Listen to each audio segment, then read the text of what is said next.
Доброе утро всем, кто просыпается вместе с «Утро Якутии» на телеканалах «Якутия-24» и НВК «Саха». Пятница, 26 ноября на календаре. Катерина Винокурова. Приветствую вас в студии. Сегодня в нашей программе мы поговорим о том, как в Якутске, Амге и Ленске наряжают главные новогодние елки. В студии ожидаем гостей из Алтая, которые расскажут нам о своей культуре и исполнят настоящее горловое пение. Ну а в рубрике «Музейный гид» мы расскажем вам о таинственном портрете Елены Снегиревой, а также о том, как житель Волгограда построил из недорогого известкового замка, достойный известкового камня, замок, достойный самого короля. Ну а с шеф-поваром ресторана научимся готовить вкусный, полезный завтрак, а конкретно это сегодня будет брускетта с соусом гуакамоле. Ну а чтобы нам было с вами интересно, конечно же, у нас работает WhatsApp 8 914 273 4488. Пишите нам, задавайте вопросы. К нам они, кстати, поступают. Мы читаем, мы стараемся отвечать. Ну а если хотите кого-то поздравить, то также смело пишите, сделайте человеку приятное. Ну а далее давайте знакомиться с погодой на день сегодняшний. Сегодня в центральных районах в 6 часов утра температура воздуха составила 27-30 градусов мороза.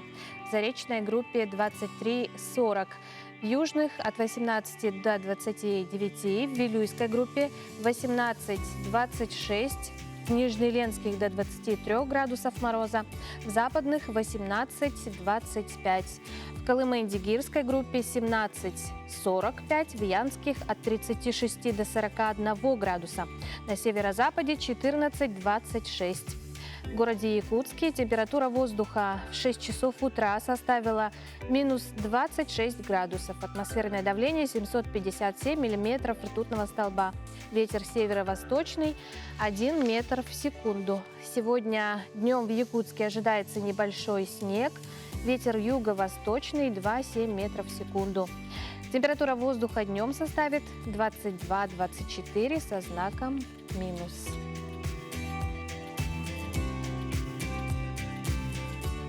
Ну и начинается самое сказочное время, когда в воздухе витает волшебная атмосфера.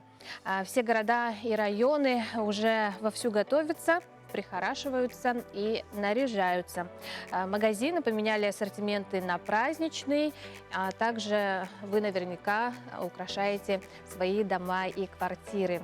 В Якутске на главных площадях республики и города Якутска уже готовы к зажжению новогодние елки. Напомним, на площади Орджоникидзе 23-метровая искусственная ель имеет стальной каркас в форме усеченного конуса, по наружной поверхности которого закреплены ветви, а на верхнем срезе устанавливается коническая верхушка из искусственной хвои и макушка в форме звезды. Новогодний символ, как и в прошлые годы, наряжен световыми снежинками и якутскими узорами. А на площади Ленина елку начали устанавливать еще в начале ноября. А в Амгинском улусе также ждут не дождутся, чтобы зажечь зеленую красавицу. Некоторые жители начинают готовиться к Новому году уже с первым снегом. Готовят адвент-календари, проверяют гирлянды и вырезают снежинки. В прошлом году мы поставили елку в конце октября. Это прежде всего связано с техническими вопросами. В конце ноября, в начале декабря, когда наступают сильные морозы, украсить ее и развесить гирлянды бывает очень проблематично. Они лопаются и ломаются. Чтобы это избежать, мы решили рано устанавливать нашу елку на главной площади нашей Амги. Так что амгинцы 1 декабря встретят фестиваль «Зима начинается с подготовленным, красиво и нарядно. Ну а скоро новогоднее настроение будет по всей стране. В Ленске заканчивается подготовка к Новому году. На площади Ленина установлены световые колонны, две горки, одна большая, другая чуть меньше. Они уже пользуются спросом у ленчан, а родители с детьми каждый вечер посещают излюбленное место их чад. И, конечно же, завершается установка главного новогоднего символа праздничной ели. Подрядчики ежедневно трудятся над украшением красавицы. Полностью ограждение сделали. Сейчас сегодня начали украшения начали. Ну, я думаю, завтра вечером, послезавтра в обед закончим. Будем подключать, как сказать, проверочные. Также на еле появятся большие световые композиции якутского колорита и, конечно, Дедушка Мороз со Снегурочкой. Буквально на днях будут установлены новогодние световые скульптуры, большие часы, снеговик, шатер с троном Деда Мороза и две новые. Что это будут за скульптуры для ленчан, пока секрет.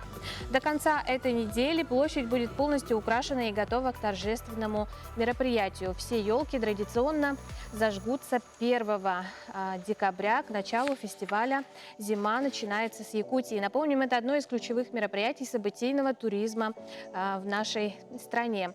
Отметим, что до Нового года остается всего лишь 35 дней. Напоминаю вам про средства обратной связи. Это наш WhatsApp номер, который вы всегда можете увидеть на нашем экране. Делитесь своими новогодними зелеными красавицами, если они стоят у вас в квартире, во дворе, на районе. Фотографируйте, отправляйте нам, и мы вместе с вами разделим эту радость. А мы продолжаем. В 2021 году в Якутии исполняется 100 лет со времени создания профсоюзного движения. Завершающий юбилейный год мероприятия проходит в эти дни в рамках традиционной декады, посвященной Дню профсоюзного работника в республике и юбилейной дате. Отметим, День профсоюзного работника в нашей республике отмечается 27 ноября. Этот день был установлен в 2011 году по указу главы республики Егора Борисова. И прямо сейчас мы выходим на прямую связь по скайпу с нашей первой гостьей. Это председатель Нюрнгринского районного координационного совета Организации профсоюзов Анна Бардина. Анна, здравствуйте. Доброе утро всем телезрителям. Действительно, в этом году очень важная и значимая дата для всех нас – столетие профсоюза Якутии. Ну и, конечно же, неоспоримым является тот факт, что институт профсоюза, пожалуй, как общественное движение, пожалуй, его устой, в принципе, это, пожалуй, то, что проверено временем и удалось сохранить до наших дней. И по-прежнему, как и 100 лет назад, вопросы, которые решает профсоюз, это заработная плата, сохранение рабочих мест, социальные гарантии, взаимодействие с работодателями. Межотраслевой традиционный совет профсоюзов Нюрнгринского района был образован в 2008 году и является объединением, созданным в соответствии с уставом профсоюза для повышения эффективности работы отраслевых профсоюзных организаций по представительству и защите прав и интересов работников предприятий и организаций нашего района. Анна, я в первую очередь хотела бы вас поздравить с наступающим праздником. Расскажите, поделитесь, сколько членов профсоюзов насчитывается в вашем районе? Ну, спасибо огромное, конечно же, за поздравления. Координационный совет профсоюзов нашего района объединяет в своем составе профсоюзные организации бюджетной и производственной сферы и представляет интересы более 10 тысяч членов профсоюза. А какие направления, в работе координационного совета сегодня наиболее остро стоят перед вашей организацией?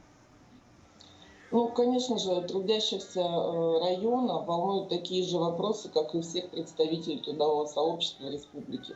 Это своевременная выплата заработной платы и увеличение ставок ее в связи с ростом инфляции, пенсионный возраст, сохранение компенсации, проезда в отпуск, льгот для северян, ну, конечно же, охрана труда.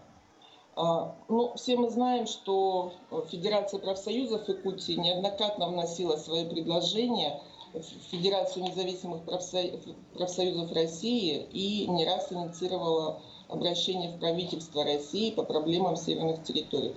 И буквально недавно было подписано постановление правительства о сохранении компенсации проезда в отпуск для северян, ну а точнее его пролонгация за 2020-2021 год. Ну, это большая заслуга нашей Федерации профсоюзов Якутии. Сегодня профсоюзный актив района отстаивает интересы работников своих отраслей, обеспечивает их защиту прав. Во всех организациях действуют коллективные договоры. Ну, коллективный договор – это очень важный документ, который должен не просто содержать ссылки на Трудовой кодекс, а должен быть действительно рабочим. В нем должны быть прописаны конкретные меры поддержки в локальных актах, в его приложениях и конкретно для каждой отрасли, именно для каждой организации. Ну, и, конечно же, какие еще вопросы решает наш Координационный совет? Ну, например, все мы знаем, что весной этого года главой республики Айсеном Николаевым было инициировано такое предложение, рекомендация о внесении в коллективный договор 2 дней тем людям, которые сделали прививку. Да? И те организации, кто внес эти рекомендации к себе в коллективный договор, люди, конечно, оказались защищенными. Ну, все мы знаем, что позднее эта мера была принята в Российской Федерации. Ну, в настоящее время в нашем районе идет работа над новым проектом трехстороннего соглашения. И администрация района, вы знаете, оказывает очень большую поддержку не только в этом, но и во всех наших начинаниях. Ну, вы знаете, конечно же, ковид внес свои коррективы, да, и нам всем приходится работать в новых реалиях, вы знаете. Какие-то мероприятия удалось сохранить в прежнем формате, но большую часть мы перенесли в онлайн. Например, в марте 2001 года, в нашем районе состоялись Дни Федерации профсоюзов Якутии. И достаточно серьезный большой охват получился, более 200 участников этого мероприятия в формате онлайн через Zoom встретились. Сначала было общее заседание, а потом все разделились по секционным залам, по своим отраслям. И произошел очень интересный диалог, обмен мнениями и так далее. Вот. И, конечно, хочется выразить большую поддержку, благодарность Федерации профсоюза. Знаете, за что? За организацию взаимодействия. Это различные мероприятия, это онлайн-совещания, обучающие семинары, это правовая поддержка членов профсоюза всей республики идет через эти форматы. И наши профсоюзные активисты очень с удовольствием проходят все вот эти этапы и принимают участие в этом. Анна, ну вы можете пожелать, да, своим коллегам в честь наступающего праздника несколько слов? Ну, конечно, я хочу поздравить всех членов профсоюза, но особенно ветеранов с этой значимой датой и пожелать прежде всего здоровья и, конечно же, в единстве наша сила. И вот если мы будем все едины, тогда и все вопросы по защите прав трудящихся будут у нас на должном уровне. Спасибо. Спасибо, Анна. С наступающим праздником. Плодотворной вам работы. Спасибо за подключение. А также сегодня свою значимую дату отмечает и отделение организации работы с молодежью. Это при Институте языков и культуры народов Северо-Востока. Ровно 5 лет назад в Северо-Восточном федеральном университете появилась новая профессия – специалист по работе с молодежью. Это одна из самых молодых профессий и в современной России. Институт особое внимание уделяет практическим навыкам и качественной подготовке кадров.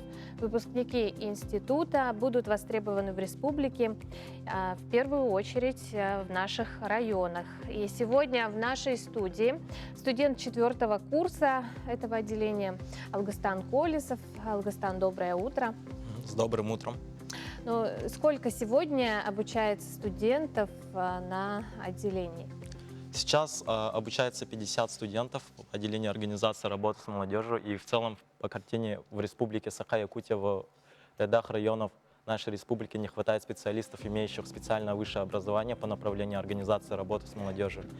Ну, организация работы с молодежью — это очень широкий спектр деятельности и охватывает все сферы жизни человека.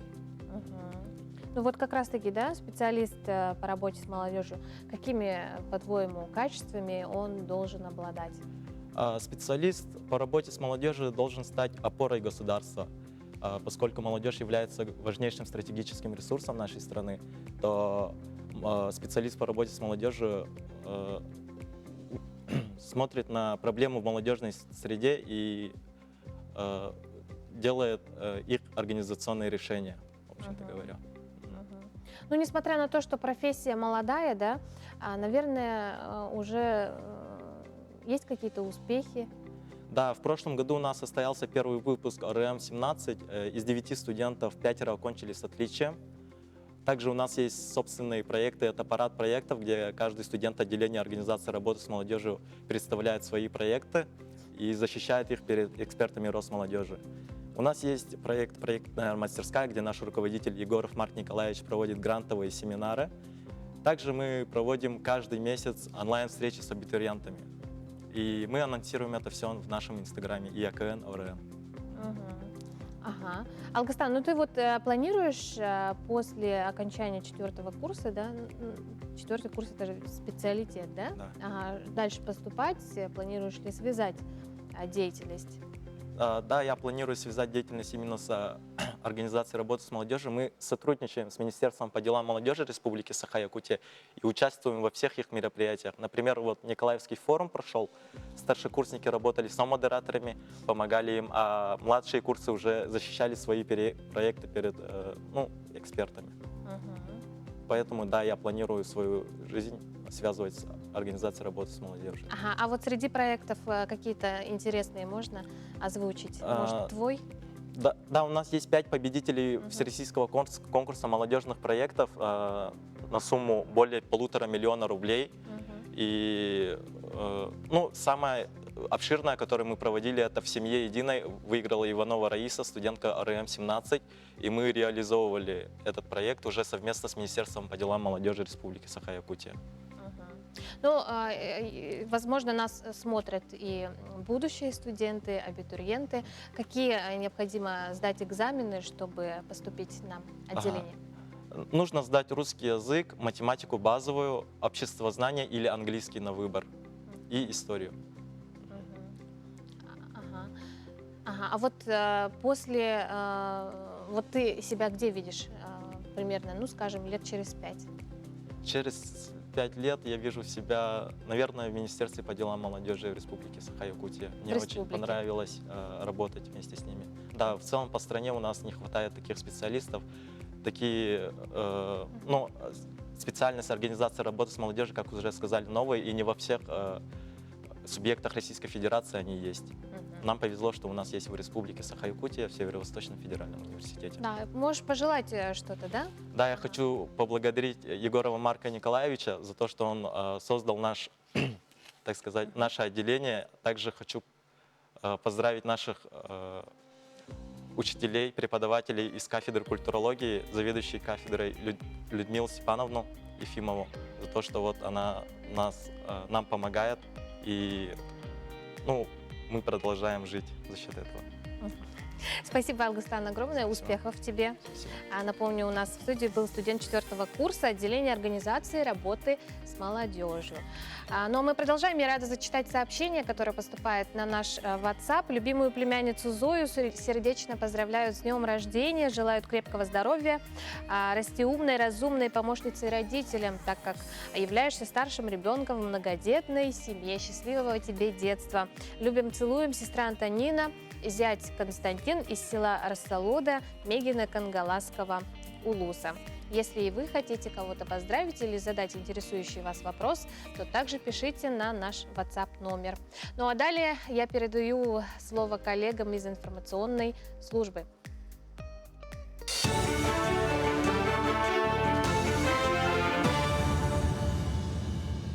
Это утренние новости на Якутии-24. С вами Влад Давыдов. На строительство важнейшего для Якутии газопровода Кысыл-Сыр выделят 2 миллиарда 800 миллионов рублей. Госдума одобрила предложение республики. Документ отправят на рассмотрение в Совет Федерации. Завершение строительства участка третьей нитки протяженностью 84 километра обеспечит бесперебойным газом население и предприятия центральных и заречных районов Якутии. Кроме того, в перспективе это позволит огромному количеству жителей подключить свои дома к газу, а значит, жизнь тысяч якутян станет еще комфортнее, сказал министр промышленности Якутии Максим Терещенко. Районы республики получат свыше 96 миллионов рублей из бюджета на создание условий для устойчивой зимовки скота и лошадей в 2021-2022 годах. Таким образом, Мегино-Кангаласский район получит порядка 16 миллионов рублей, Мирнинский – 10, Намский – 8 миллионов, Аймеконский – 3, Тампонский – 12 миллионов, Усть-Алданский – 16 миллионов, Чурапчинский район – 28 миллионов рублей. Напомним, ранее глава Якутии поручил правительству обеспечить рост фермерских хозяйств в регионе и увеличить финансирование госпрограммы по развитию сельского хозяйства в республике. В Театре эстрады открыли акустический зал. Он предназначен для концертов этнической музыки, обрядовых мероприятий, сольных проектов живой музыки, а также послужит сценой для репетиций по хореографии и спектаклей. Зал рассчитан на 70 мест. Кроме этого, после ремонта в театре появились рабочие кабинеты для гримеров и хормейстера. Напомним, собственное здание на Ленина, 47 у театра в Якутске появилось в 2019 году. Преимущество этого зала в том, что здесь будет только живая музыка звучать. Здесь можно проводить, типа как квартирники, да, вот. ВИА-группы. Мы в этом году создали 2 ВИА-группы. Это «Эстрада-24» и молодежная группа Л-47. Также здесь будет этническая музыка, фольклор будет выступать, да, наши известные артисты. И, конечно, нам хочется работать параллельно для выполнения нашего государственного задания. В Вилюйском Улусе прошел первый конкурс профессионального мастерства под названием «Педагогический дуэт», посвященный столетию Героя Советского Союза Николая Степанова. Цель конкурса – повышение престижа профессии учителя, создание условий для обмена опытом, укрепление наставничества среди педагогов, и формирование культуры командной работы. Всего в конкурсе приняли участие 18 учителей. Вопросы повышения качества образования невозможны без повышения педагогического мастерства. И, безусловно, роль наставника в работе любой школы очень важна. Поэтому мы, начиная с прошлого учебного года, активно внедряем наставническое движение, проводим мероприятия, которые направлены на поддержку деятельности наставников. У нас учрежден специальный знак «Наставник Вилюйской школы», разработаны локальные акты. И вот сегодня мы впервые проводим муниципальный конкурс, который называется «Педагогический дуэт». Спасибо коллегам, а мы продолжаем.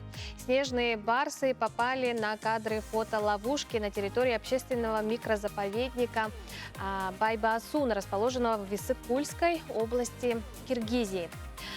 На кадрах маленькие хищники нежатся на солнце, играют с сородичами и изучают наблюдающую за ними камеру. Предположительно, в Байбаасуне обитают 4 снежных барса. Еще в прошлом веке ирбис был внесен в Красную книгу Международного союза охраны природы из-за катастрофического сокращения популяции. В настоящее время охота на животное запрещена во всех странах, где он обитает. Созданный в 2019 году, микрозаповедник охраняется от браконьеров местными жителями, бывшими охранниками и рыболовами. Они также проводят учет и мониторинг животных и птиц, подкармливают их, прокладывают тропы для передвижения зимой. Всего на территории охранной зоны проживает 18 видов млекопитающих, 60 видов птиц и растет более 500 видов растений. А житель Тулы Константин Ханта рисует объемные картины необычным способом. Для создания своих работ на холсте мужчина использует нитки и гвозди вместо кистей и красок. По словам Константина, рисованием он увлекался с детства. Изначально он создавал портреты любимых рок-музыкантов простыми карандашами, а потом перешел на пастель и профессиональные цветные и акварельные карандаши. Начал делать кактус. У меня почему-то кактус не очень получился. У меня получился Честер, вот он стоит здесь. И получился достаточно хорошо. То есть это была готовая картина из гвоздей и ниток. Я тогда даже не знал, как это называется. Я потом только узнал, что это называется стрингард.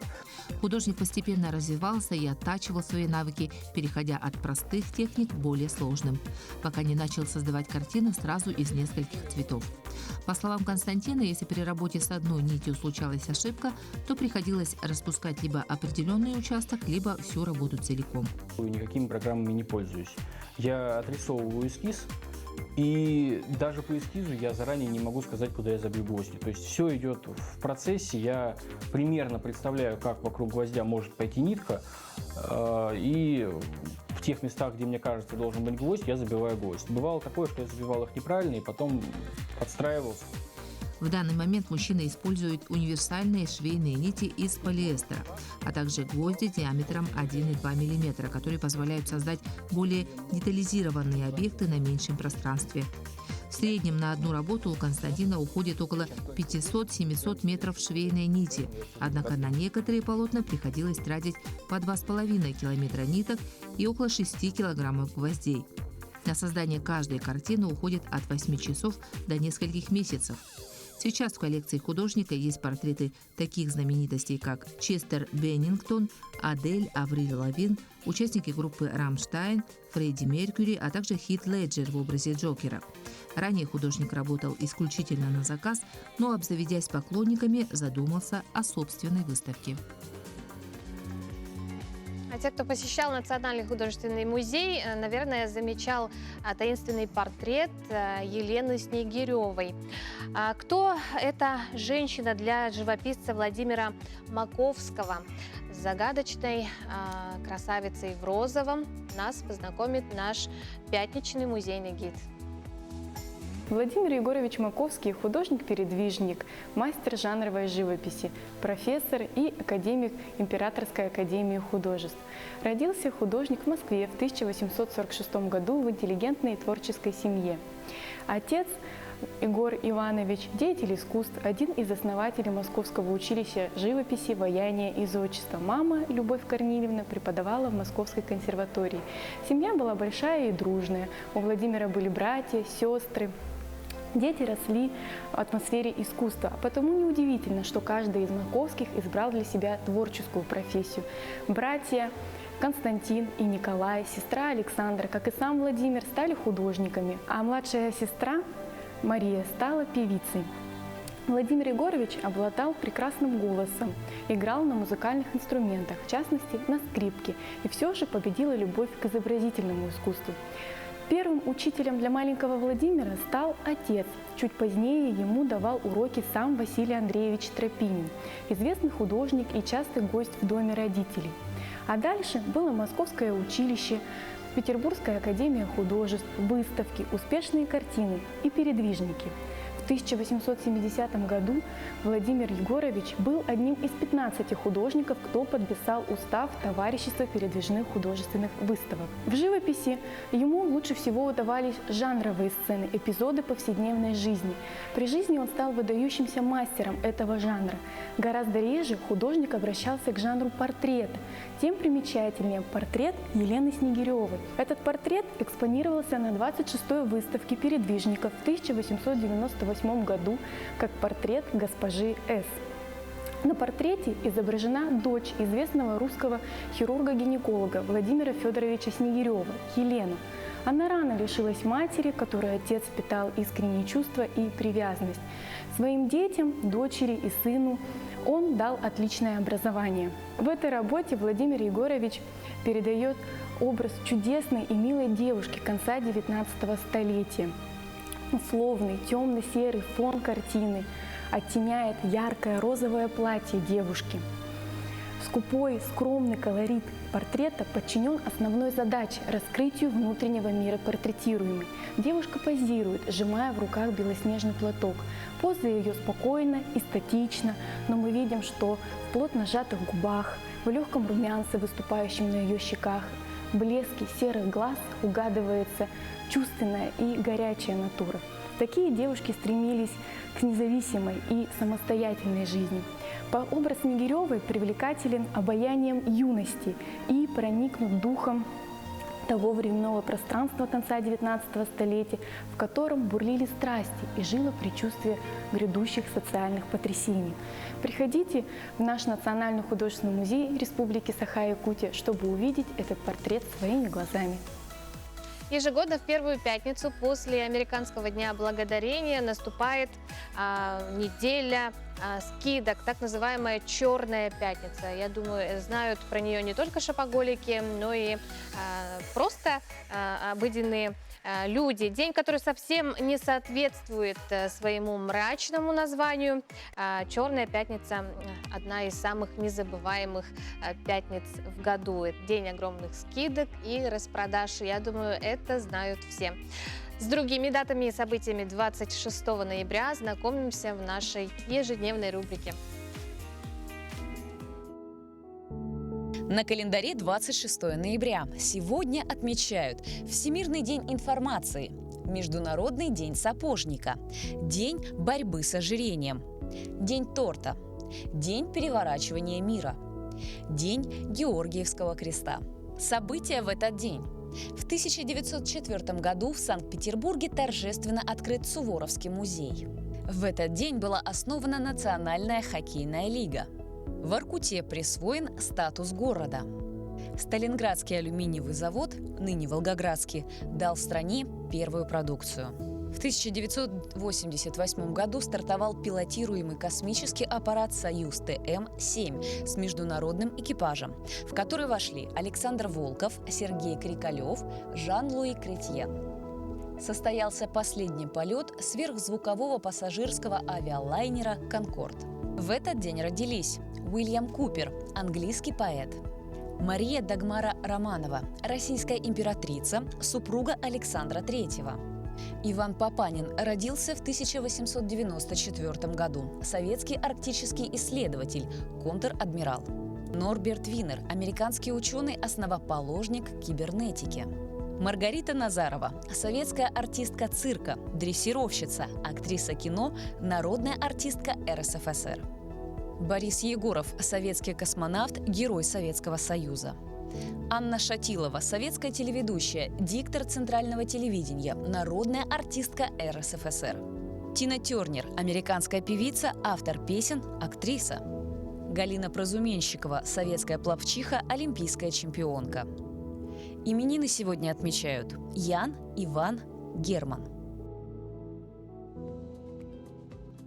А слушали ли вы настоящее горловое пение? Распространено оно у народов, проживающих на обширной территории от Алтая до Чукотки. У таких национальностей, как хакасов, алтайцев, бурят, тувинцев, якутов, чукчей, эвенов и многих-многих других. Сегодня в нашей студии лауреаты всероссийских международных конкурсов по горловому пению, исполнении эпоса и фольклора, музыканты Санаш Тадыкин и Эркул Чулунов. Доброе утро, уважаемые гости. Яхшлар, здравствуйте. Как еще раз? Яхшлар. Яхшлар. Яхшлар. Яхшлар. Да. Доброе утро, да? Да. Ага. Санаш, ну мы знаем, что ты недавно, да? Да, недавно в Якутске. прилетела. Да. Расскажи, с какой целью ты приехал? Когда? Прилетела я, получается, 1,5 месяца назад. Всего? Да, всего 1,5 месяца назад. Так получилось, что я очень люблю путешествовать и познавать что-то новое. И так получилось, что этим летом ко мне прилетели люди отдыхать на Алтай. Вот мы познакомились, друг мой Василий. Вот, он меня пригласил во время беседы, пригласил меня в Якутию. Очень много рассказал, как здесь красиво. И мне все это затянуло. И получается, я вот 1,5 месяца назад прилетел сюда. Как интересно. Вот. И как оказалось, здесь культура очень близка к нам. Вот, холодно. Холодно. Ага. А здесь вот конкретно чем-то занимаетесь? Или просто проводите время, отдыхаете? Пока, да, Осматриваетесь, ансамблем занимаюсь, остаться ли здесь, музыкой. да? Да. Но пока вот планы появились, что я здесь останусь пока. Вот так, просто в гости приехал, ну, думаю, останусь. Приехал в гости и остался навсегда, да? Посмотрим. Все может быть, да. Эркул, а ты являешься студентом Арктического государственного Да, университета. всё верно. Расскажи, почему ты выбрал этот институт? Я, получается, 3 года назад прилетал сюда на всероссийский конкурс эпосов народов мира. И этот фестиваль проходил в здании АГИКИ. Там принимал участие от лица Республики Алтай. И мне понравилось это, ну, само заведение АГИКИ. И вот так решил поступить, познакомиться с учителями, меня пригласили, я поступил. И на каком курсе сейчас? На втором. На втором уже. А как вы познакомились? И у вас ансамбль, да? Своя группа. Познакомились, вот я по приезду, получается, через неделю я с ним встретился, познакомились через интернет, в Инстаграме. Я как бы по прилету начал узнавать, есть ли здесь люди с Алтая, которые здесь живут или учатся. И так и нашли друг друга и познакомились. Сразу нашли общий язык. Да, я вот люблю, я как бы ожидал, что здесь культура очень развита и что-то у нас схожее есть, потому что мы тюркские народы. И как чувствовал, сразу инструмент с собой всегда взял, и костюм с собой взял.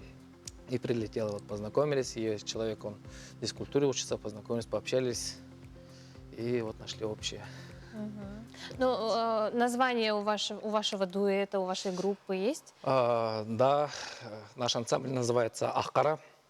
Если по-английски это White Black. Создали, получается, месяц назад, как мы познакомились, сразу решили, вот идея пришла, потому что он играет, я играю. И возникла вот некая идея создать ансамбль и развивать этот ансамбль здесь. Вы исполняете горловое пение, оно наверняка отличается от традиционного, да? Как вот на это смотрит старшее поколение, как реагирует? Нет, тут отличий нету. Нет. Отличий нету, никаких отличий нету. Если имеется в виду, что есть сказительское искусство, когда исполняются алтайские эпосы, греческие эпосы, это одно. Есть эстрадные песни. Вот. Если в том плане, да, есть различия. А мы исполняем и то в определенных местах, в определенных условиях. Ну, может быть, традиционное горловое пение своих предков, да, можно исполнить в каком-то современной интерпретации? Да, ну, в наше время, да, в современном мире, все имеет свойство модернизироваться. Так и она как бы не теряется, она не меняется, просто она где-то совершенствуется. Вот. Люди изучают, развивают ее, поэтому как бы отличий нет. Ну, вы молодые ребята. Как вот ваши сверстники вообще, насколько они тянутся, да, к этому искусству? Насколько они увлечены этим? В настоящее время хай очень стал популярным. Многие сейчас подрастающее поколение исполняют хай. Различные фестивали проводятся у нас в Республике Алтай для развития горлового пения. Мы активно ведем Инстаграм, где выкладываем свои выступления. Кстати, мой Инстаграм английский сонаж, нижнее подчеркивание Т, Эркул, нижнее подчеркивание Т. Добавляйте, смотрите наши выступления. Этим мы показываем наши выступления. И как оказалось, выяснилось, что здесь в Якутске очень много людей, которые заинтересованы и которые хотят изучать и обучиться горловому пению. Мы проводим обучение тоже здесь со студентами, с различными категориями возрастов людей. Вот есть молодежь, есть студенты, есть старшее поколение. Вот они очень заинтересованы. Эркул, ну мы знаем, что вы сотрудничаете с Саха-театром нашим, да? Расскажите, как... Ну, они, получается, пригласили на спектакль. Они поставили спектакль про инструмент икили, игиль, про тувинский инструмент, и пригласили меня озвучить этот спектакль. Вот. Ну, 2 раза озвучивал. Как интересный опыт, да? Да, интересно. Что ж, ну, не терпится услышать волшебное, да, искусство, звучание горлового пения. Пожалуйста, к нашей сцене, да? С удовольствием. Ага.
Что ж, спасибо за потрясающее исполнение, уважаемые гости. Желаю вам дальнейших успехов в вашем творчестве.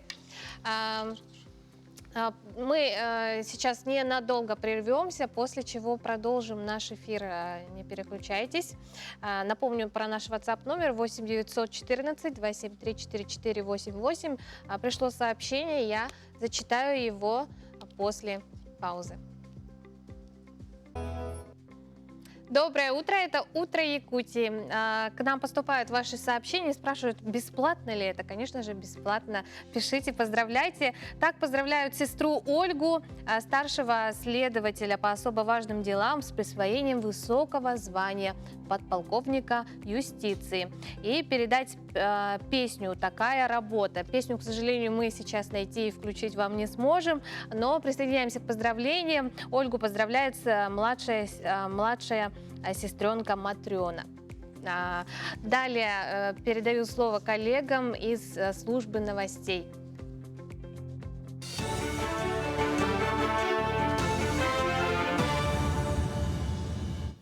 В эфире «Утренние новости» на Якутии-24, в студии Влад Давыдов.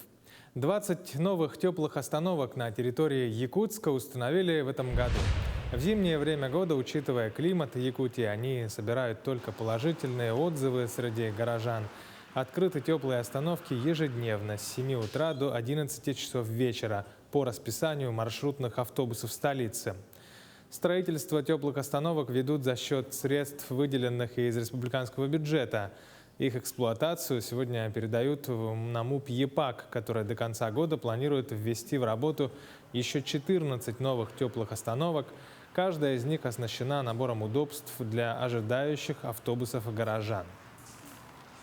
Остановки оборудованы обогревателями инфракрасными, что дает тепло до 18-20 градусов внутри остановки. А также... Можно вообще в этом помещении не стоящее, да, без шапки, без рукавиц? можно без шапки, без рукавиц.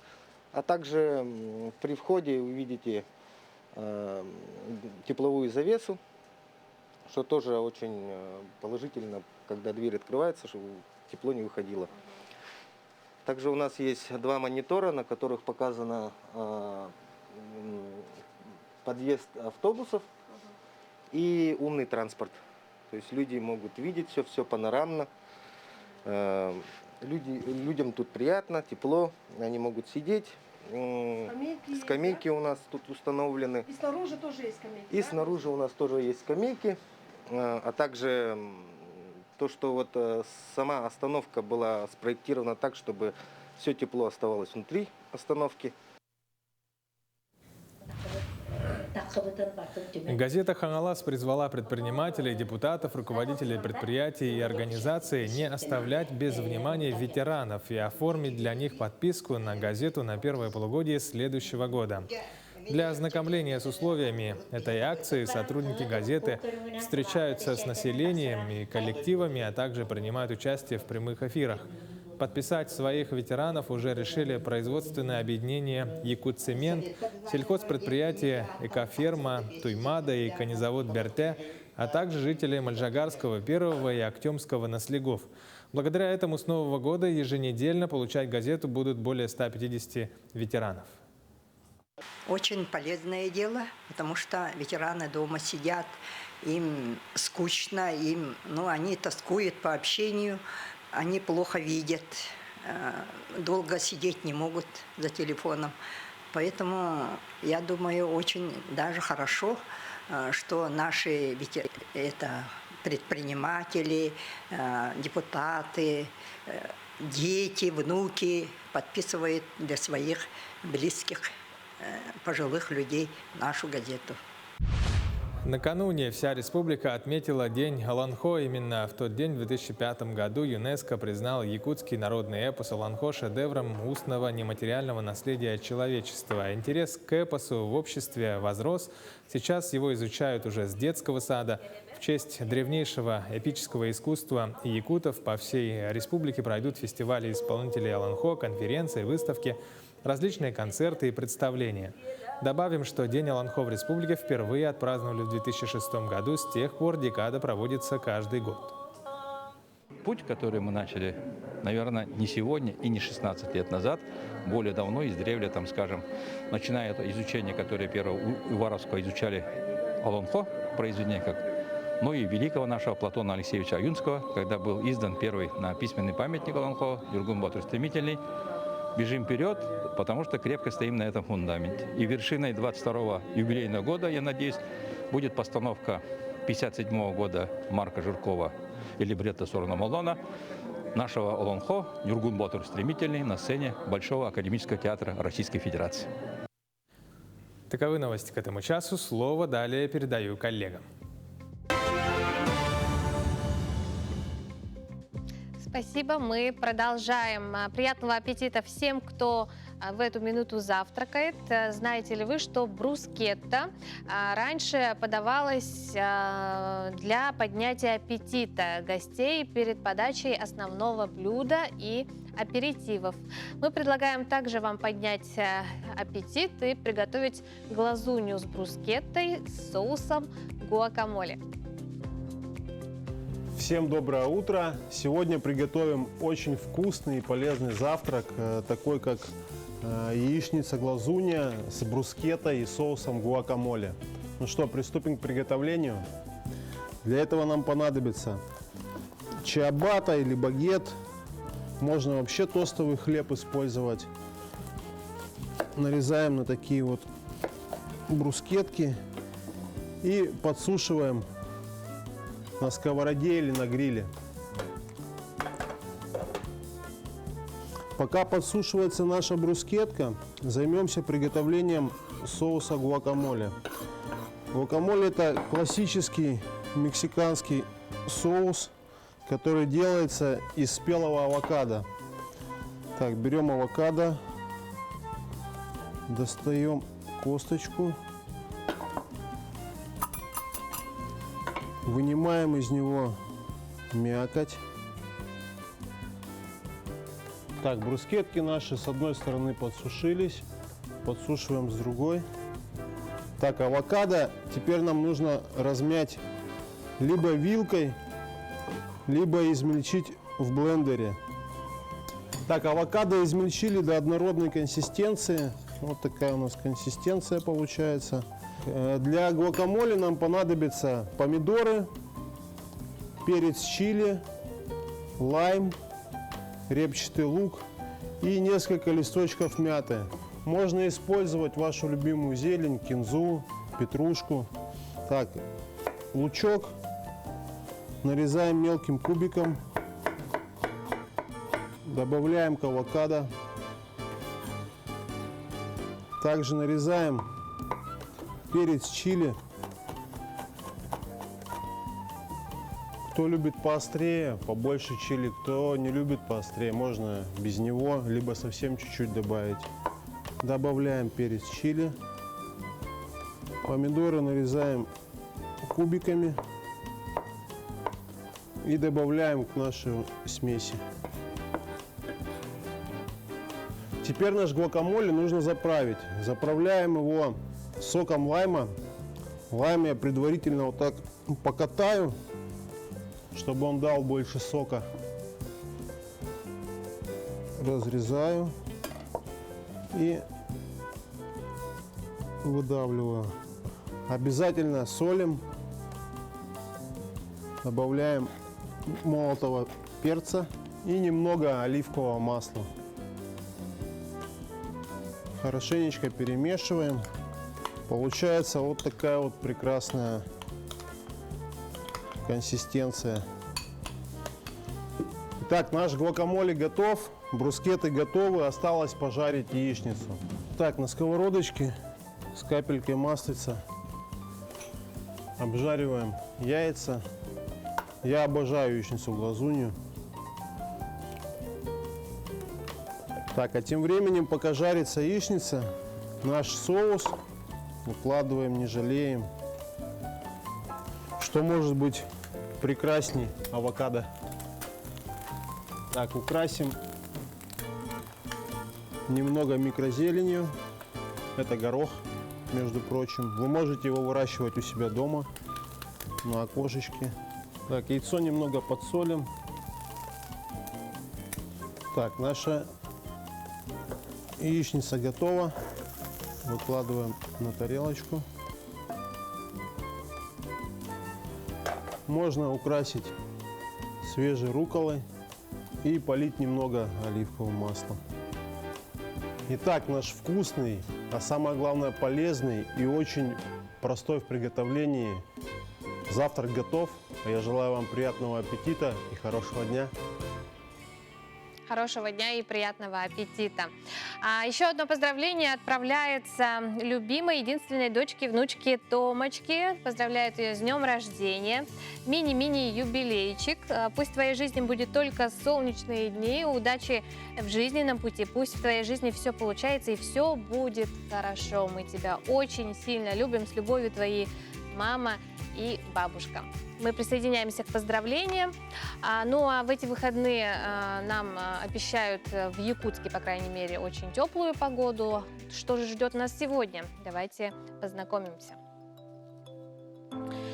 Сегодня в центральных районах в 6 часов утра температура воздуха составила 27-30 градусов. В Заречной группе 23-40, в южных от 18 до 29 градусов, в Вилюйской группе от 18 до 26, в Нижнеленских до 23 градусов мороза, в западных от 18 до 25, в Колымы-Индигирских 17, местами 45, в Янских 36-41, на северо-западе от 14 до 26.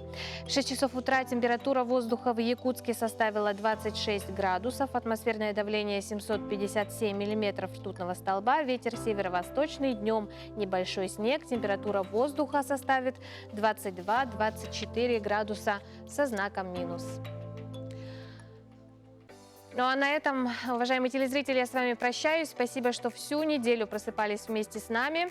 А с понедельника встречайте утро вместе с моими коллегами Полиной Долинской и Русланом Ачировым. Отличных вам выходных и прекрасного настроения.